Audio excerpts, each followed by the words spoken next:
Bago ang magnitude 7.8 na lindol sa Mindanao nitong Lunes, may na-monitor ng mahigit 3,000 mahihina at sunod-sunod na lindol o earthquake swarm ang isang grupo ng scientists mula sa PHIVOLCS. Naitala yan mula 2025 hanggang nito lamang January 2026. Nakatutok si Rafi Tima.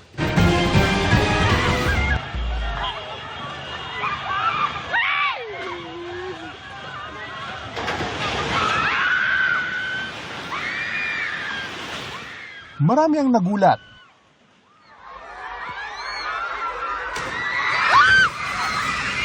Marami ang natakot. At marami ang nabigla sa magnitude 7.8 na lindol na ito na yumanig sa maraming bahagi ng Southern Mindanao noong Lunes. Pero ilang buwan bago mangyari ang lindol, isang grupo na ng mga PHIVOLCS scientists ang nakapansin sa swarm o dami ng mga maliliit at sunod-sunod na lindol sa lugar na ito noong 2025 at Enero ngayong taon na umabot ng mahigit 3,000.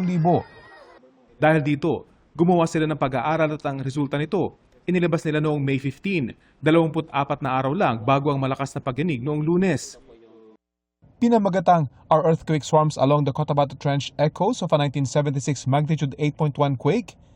Tanong nila sa kanilang report, is the trench waking up again? Very timely yung paglabas namin ng study kasi we are talking about the same trench eh. Sana yung study namin na ipakita namin sa publiko na yung Cotabato Trench, even though na ang last na magnitude, malakas na magnitude na pinireduce nito ay noong 1976, ay still active. Ang binabanggit ni Deo na lindol noong 1976 ay ang 8.1 magnitude na Moro Gulf quake sa Mindanao na itinuturing na isa sa mga pinakamapinsalang lindol sa kasaysayan ng Pilipinas. Nangyari yan 12:11 a.m. noong August 17, 1976 habang tulog ang karamihan. Paglilinaw ni Deo, ang gumalaw na bahagi ng Cotabato Trench noong Lunes ay iba sa lugar kung saan nila naobserbahan ang earthquake swarm sa kanilang pag-aaral. Yung nangyaring swarm nasa northern segment ng Cotabato Trench at yung nangyaring magnitude 7.8 recently ay nasa mas southern part pa, no? Nasa may third part ng Cotabato Trench.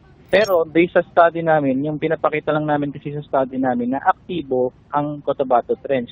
Bagaman hindi raw masasabing ang earthquake swarm ay indikasyon ng paparating na malakas na lindol, dapat maging babala pa rin ito na seismically active ang lugar, kaya dapat laging handa ang mga taong nakatira rito.